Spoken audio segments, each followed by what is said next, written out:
Part 1. The fog over the A82 was the kind that swallowed light whole.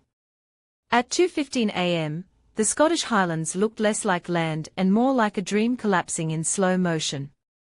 The road snaked through black forests, no streetlights, no houses, only the reflection of Jack Harper's headlights cutting through the mist in trembling beams. Jack, 42, rubbed his bloodshot eyes with one hand, steering with the other. His thermos was empty, his lower back screamed from 18 hours on the road, and his logbook was 3 hours over legal. He told himself one more stop before Inverness, just one, then he'd sleep in the cab. But his bladder had other plans. He saw the sign emerge from the fog like a ghost, Glen Morag Rest Stop, 1 mile. He frowned. He knew this route like the back of his hand. There hadn't been a Glen Morag stop on the A82 in decades. He'd heard truckers mention it on the radio before, half jokes, half warnings. A place that had closed in the 1990s after some murder or suicide, depending on who told it. The government never reopened it, but the sign had never been removed. Jack slowed, curiosity mixing with fatigue. The rest stop appeared on the right, barely visible through the mist. An old concrete building, roof sagging, walls mottled with mildew and graffiti. The parking lot was cracked and overgrown with weeds. A single neon light flickered above the restroom door, bleeding red into the fog. He parked the truck near the building and killed the engine. The sudden silence was deafening. No wind. No owls. Just the tick of the cooling engine and his own breathing. He stepped out into the cold and immediately felt watched. The mist muffled every sound, even his boots on the asphalt sounded far away. A plastic bag drifted across the lot like a ghost. Then he saw it, a backpack, lying just outside the restroom door. Black, modern, expensive-looking. It didn't belong here. "Hello," Jack called out. His voice died before it reached the trees. No answer. He approached cautiously, every instinct from his marine days whispering danger. The backpack was open, as if dropped in panic. A metal water bottle rolled out, clinking softly. Next to it, an iPhone, propped upright against the wall. The screen glowed. The timer showed it had been recording for over 5 hours. Jack's stomach twisted. He crouched, careful not to touch the screen, and peered closer. The video was dim, filmed in this very restroom. A faint hum of fluorescent light, tiled walls, and a closed stall door. Nothing moved. He scrubbed the timeline backward. Then, movement. The timestamp read 1:47 a.m. A man in a black hoodie stood in front of the closed stall, motionless. His face was hidden, the hood pulled low. He knocked on the door. Once. Twice. 3 times, slow, deliberate, like a ritual. A voice from inside, the voice of a young man, trembling. "Please. I just needed help. Please don't." The hooded man tilted his head, listening. Then, from his sleeve, he produced something metallic, a narrow tool, maybe a knife, or a lockpick. He inserted it into the latch. The sound of scraping metal echoed. Jack's pulse quickened. He wanted to stop watching but couldn't. The man inside the stall began to cry. "Please, I'll give you my wallet, just." The latch clicked. The hooded man shoved the door open. The camera fell sideways as someone kicked it over, and the image turned into a blur of tile and shadow. But the sounds, those were clear, the scuffle, the muffled scream, the wet, heavy crack of bone. Jack's breath caught. He looked up at the actual restroom door. It was half open, creaking in the wind. He entered. The stench hit him immediately, iron and rot beneath the sharp tang of cleaning fluid. The dim fluorescent light flickered. The same layout as in the video, 3 stalls, 2 sinks, cracked mirrors. The middle stall's door was shut, locked from the inside. Jack's flashlight beam shook as he crouched.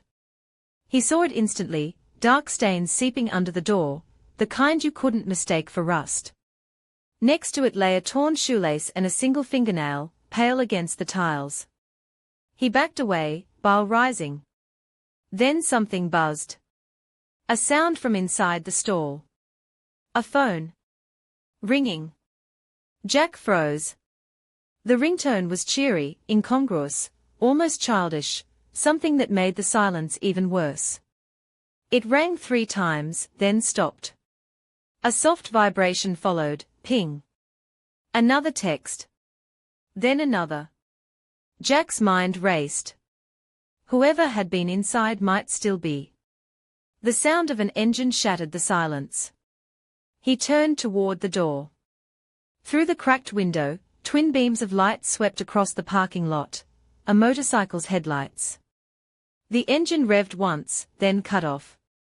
Jack's heart pounded.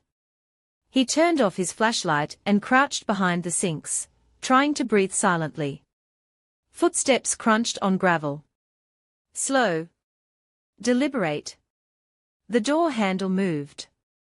Jack gripped the handle of his multi-tool. His shoulder still ached from the long drive, his breath fogging in the cold air. Then the door opened, just a crack. Through it, he saw the edge of a black hoodie, gloved fingers, and the faint gleam of a blade reflecting the flickering red light from outside. Jack slammed the door shut and threw the lock. The metal vibrated as the figure outside struck it, once, twice, each blow heavier than the last. Then silence. He waited, muscles trembling. The sound moved, boots circling the building. Gravel crunching. Then a faint clink clink clink, like metal scraping metal. Someone was testing the back door. Jack looked up, the fluorescent light flickered once more, then died. Darkness. Then came the sound from above, a slow crawl across the ceiling tiles. The ventilation grate rattled. He bolted. Jack threw open the restroom door and sprinted into the fog. Behind him, the roar of the motorcycle ignited like a thunderclap. The engine screamed to life, headlights slashing through the mist. Jack didn't look back. He ran for his truck, boots slamming the asphalt. The fog made the world small, a tunnel of grey. He climbed into the cab, jammed the key into the ignition. The motorcycle light appeared directly behind him, a white halo in the mirrors. The engine roared. Then, impact. The truck lurched forward as the motorcycle rammed into the back. Metal screamed. Fuel spilled, the scent of gasoline sharp in the air. Jack slammed the accelerator, trying to pull away, but the front tires hit a patch of wet moss, traction lost. He saw the reflection in the side mirror, the hooded man, standing astride the bike, watching him, head tilted. Then, impossibly calm, the man reached into his jacket, lit a flare, and tossed it toward the leaking fuel. For a split second, everything was red. The explosion threw Jack sideways. He landed hard, rolling across the cold ground, his shoulder snapping out of joint. The roar of fire drowned out everything. His truck burned in the fog, a towering inferno of orange light. He lay there, coughing, dazed, until the low growl of the motorcycle returned, somewhere beyond the smoke. Jack stumbled to his feet and ran for the trees. Part 2. The forest was alive with mist and silence. Jack stumbled through the undergrowth, clutching his dislocated arm against his chest. Each breath burned like glass in his lungs. Behind him, the glow from his burning truck bled through the fog, pulsing orange like a dying sun. The faint growl of a motorcycle came and went, drifting through the trees, circling, hunting. He pushed deeper into the Highlands forest, branches clawing at his jacket. Every sound felt amplified, the snap of a twig, the echo of distant metal, his heartbeat pounding in his ears. Somewhere in the distance, an engine revved, then cut off. Silence followed, thick and unnatural. He crouched behind a fallen log, listening. The wind carried faint voices, distorted, distant, like someone whispering through an old radio. He couldn't tell if they were real or if his mind was breaking from adrenaline. Jack forced himself to focus. He'd trained for worse during his service years. Survive. Assess. Move. He pulled a small flashlight from his pocket, shielding the beam with his palm. The forest around him stretched endlessly, fog-wrapped trunks, black soil, and the faint scent of ash drifting from behind. Then something caught the light. A torn piece of fabric hung from a branch, olive green, like a hiker's jacket. Beneath it, deep impressions in the soil. Boot prints. Fresh. He followed them. The path wound between massive pine trunks, sloping downhill toward what looked like an old service trail. The deeper he went, the heavier the air felt. The fog grew thicker, curling around his ankles like smoke. After 10 minutes, he saw something glint ahead, metallic, reflective. He approached slowly, his breath fogging in the beam. A metal sign half buried in moss read. Glen Morag Maintenance Access, closed since 1997. He turned and froze. Something hung from the tree line 20 feet away. At first, it looked like a bundle of fabric caught in the branches. But then the light shifted, and the shape took form, human. A man, suspended upside down from a branch by a length of paracord, head lolling, hands tied behind his back. Jack's stomach dropped. He knew instantly who it was. The face, swollen, pale, streaked with dried blood, matched the photo he'd seen on the ID card in the backpack. Ethan Brooks. The young hiker who'd filmed the restroom video. Jack moved closer, every step heavy with dread. Ethan's eyes were open, glassy, reflecting the beam of light like marbles. His throat had been cut so deep the collarbone was visible. Across his chest, carved into the flesh with a knife, were 3 words. Highland's Hunt Number 8. Jack gagged, turned away, and vomited into the ferns. When he regained control, he forced himself to look again. Ethan's jacket pocket bulged slightly. Something was inside. Jack hesitated, then reached up and retrieved it, a small USB drive, attached to a blood-stained keychain shaped like a wolf's head.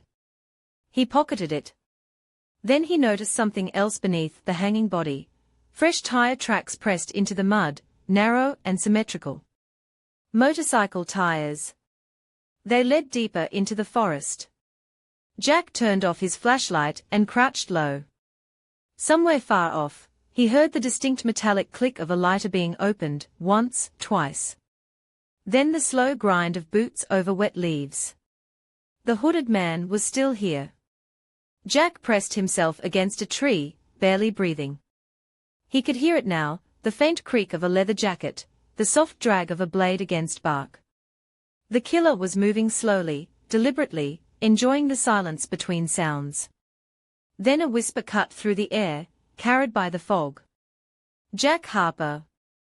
It came from everywhere and nowhere. Jack's heart stopped. He couldn't see the man, but he could feel him. The darkness itself seemed to shift. The mist moved as if something large passed through it. Jack slipped behind another tree, muffling his footsteps in moss. His injured shoulder screamed in pain, but he didn't dare make a sound.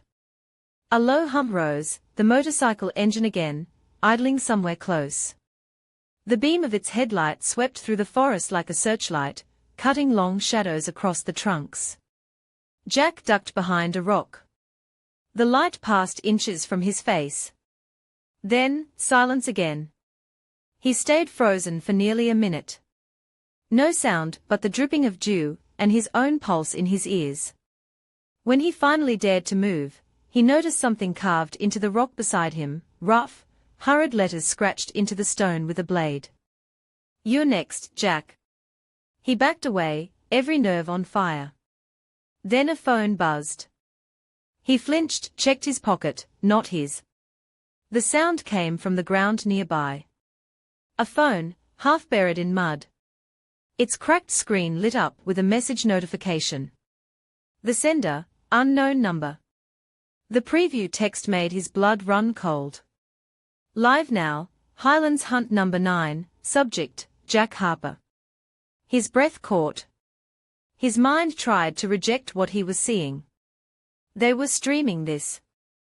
Every moment, his flight, his panic, was being broadcast to someone, somewhere, right now. He grabbed the phone. No signal. Battery at 4%. Before he could open the message, the screen went black. Then the forest erupted in sound, the motorcycle again, much closer this time. Headlights slashed through the mist behind him. Jack ran. Branches whipped at his face, roots caught his boots. The beam followed him, bouncing violently as the bike tore through the forest trail. He veered left, right, trying to lose it, but the engine stayed close, the predator playing with prey. He broke through the tree line, and found himself on an old dirt road leading toward a river. His chest burned. He stumbled over a fallen signpost and crashed to the ground. The motorcycle screeched to a halt 20 meters away. The hooded man dismounted slowly, blade in hand. He didn't speak, didn't rush, just walked forward, calm, deliberate. The fire from the burning truck still glowed faintly through the fog behind him, outlining his figure in orange. Jack rose to his knees, clutching a rock. His voice was hoarse. "Who the hell are you?" The man tilted his head. Even from a distance, Jack could see his mouth curve beneath the hood. Then the man spoke for the first time. His voice was low, distorted, almost mechanical. "You already know, Jack. Everyone does. They are watching." Jack hurled the rock. It struck the man's shoulder, he barely flinched. Then he revved the motorcycle engine again, swung the rear wheel, and sprayed Jack with gravel before speeding off into the mist. Jack collapsed against the dirt, shaking. He didn't know how long he sat there, staring at the fog where the man had vanished. Finally, he pushed himself up, clutching the USB drive in his fist. He had to get out. He had to tell someone what he'd seen. Somewhere far off, sirens wailed, faint but real. He followed the sound, stumbling along the dirt road until headlights emerged from the fog. A police car. 2 officers stepped out, startled at the sight of him, burned jacket, blood on his face, eyes wide. Jack pointed back toward the forest. "He's still in there," he rasped. "The man in the hood, he killed him, he." They exchanged wary glances, but radioed for backup. As they led him toward the car, Jack looked back once more toward the trees. In the distance, through the mist, 2 faint red dots glowed like eyes, the taillights of a motorcycle, idling just long enough for him to see. Then they vanished. Part 3. By the time the police convoy arrived at Glen Morag rest stop, the fire had burned itself out. What remained of Jack's truck was a molten frame, twisted steel, scorched tires, and the faint stench of diesel and flesh. The once white cab was blackened to bone. Detective Inspector Rowan McLeod, Inverness CID, stood beside the wreckage, coat collar turned up against the wind. "You're lucky to be alive," she muttered as Jack sat in the back of the ambulance, arm in a sling, blanket around his shoulders. "Lucky?" Jack rasped. His voice sounded like gravel. "He wanted me alive. That's the game." Rowan frowned. "The game?" Jack reached into his pocket and handed her the USB drive. "It's all on here. The hiker, Ethan Brooks, he filmed his own murder. I found him hanging in the woods. The guy in the hoodie, he's part of something bigger." The detective turned the blood-stained USB in her glove. "We'll see what's on it." But when the techs loaded it later that morning, the room fell silent. The files were encrypted, dozens of short video clips labeled only with timestamps and titles. Highlands Hunt #1 #8. And one file still open, recording. #9 live feed, Jack Harper. The footage flickered, Shaky handheld video from multiple angles, as if filmed by body cams. It showed the forest through fog, infrared heat signatures moving between trees, one red outline running at Jack, another following the hooded man. The feed switched to drone footage, showing the burning truck from above. Overlaid text flashed. Live stream, 18,932 viewers. Comments. He's fast. Bet he won't make the river. Love the new location. That scream sounded real. One tech swore softly and turned away. Another vomited into a bin. Rowan killed the monitor. Get this to cybercrime. Now? The following day, the forest became a crime scene. Forensics found Ethan Brooks's remains exactly where Jack described them, still swinging gently from a pine branch. They also discovered a small hideout 400 meters north of the trail, a stone culvert partially buried in moss. Inside, camping gear, a laptop, a generator, and a stack of burner phones. On the concrete wall, someone had painted in red. The hunt never ends. Among the debris, officers recovered receipts from petrol stations, meal bars, a black helmet, and a GoPro camera. The footage showed a man's gloved hands preparing traps, placing motion sensors near the restroom, and sharpening a combat knife by firelight. In the background, a distorted voice spoke through a radio earpiece. Target confirmed. Stream begins 0200. Keep the face hidden. No interference this time. The accent wasn't Scottish. It wasn't even British. It was European. Interpol later confirmed the same encrypted broadcast signatures in Germany, France, and Poland, all linked to disappearances near rest stops. The network called itself the Syndicate, a dark web ring that organized hunts for paying viewers. Each broadcast featured a single predator and a chosen victim, always alone, always isolated. And now Jack Harper's name was on their roster. 3 weeks passed. Jack was placed under protective surveillance in a safe house near London. He gave statements, underwent therapy, and tried to sleep, but every time he closed his eyes, he saw the fog. The sound of that engine still echoed through his skull. He stopped eating. Started drinking again. His therapist told him he was suffering from survivor's paranoia. But paranoia doesn't explain the facts. Like the text he received one night from an unknown number. Did you enjoy the chase? Or the envelope that arrived at his flat with no return address, inside, a single Polaroid photo of him sleeping in the safe house. Taken from inside the room. The police dismissed it as a cruel prank. The syndicate servers were wiped, they told him. The man you saw is likely dead. But Jack knew better. He began to see signs, a black motorcycle idling across the street when he left the grocery store. A figure in a hood reflected in the rearview mirror of the bus he boarded.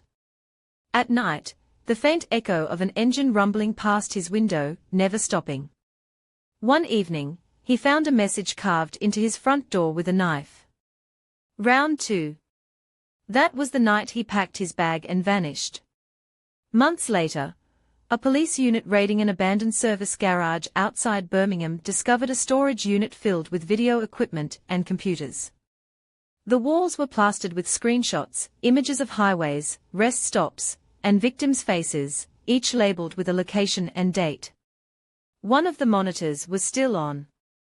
A live feed showed a parked truck on a lonely road, engine off, cabin lights flickering. The camera zoomed slowly toward the windshield, revealing a man inside, asleep, his face half-lit by the dashboard glow. It was Jack Harper. The timestamp read live 3:17 a.m. And in the corner of the screen, the viewer count ticked upward. 19,104. 19,189. 19,204. Then the feed went black. Epilogue. The next morning, a truck was found abandoned on the A9 near Dalwhinnie. The cab was empty. Inside, investigators found a single item resting on the dashboard, a GoPro camera. Its memory card contained one final clip, shaky, dim footage of fog and headlights cutting through darkness. A voice whispered from behind the lens. "Welcome back to the hunt." Then static.